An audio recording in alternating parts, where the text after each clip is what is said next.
Yetliq çoğuzlarınlağa güldük, yaşdan qoruq biləkni qılış sülünüp geldim. İçilik yağ qıymlıq çıqdı, üçüncülük quvvetlik hem yeşilik qılış sülün bek addi. Qınyamsa qılış sülünü birlikte görüp çıqaylı. Keterlik materiallarını İran töpüge çıqırıp qoydum. Avval seriq mayımız bilan unimizni bir-biriga yaxshi yeyishtirib olamiz. Yeyishtirib mana bu shunday un alat keldi. Bu salat kelgan vaqtida so'darimizni quyib, buni yeyishtiramiz.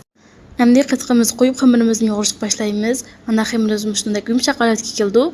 Endi xamirlarimizni to'g'rab, zugul qilib olamiz. Birisi dagay 30 gram atrofida bo'ldi va zugul qilgan xamirlarimizni yefib qo'yib turibmiz, tadlurg'ash. Endi yog'imizni dazisab ezib olamiz. Endi tuxum sekan yog'larimizni ilashtirib qiyma qilib olamiz. Endi tugish bosqichiga keldik. Endi xamirlarimizni işte qo'lmizlam echib olsak bo'ldi va endi mana kesib olamiz xamirimizni.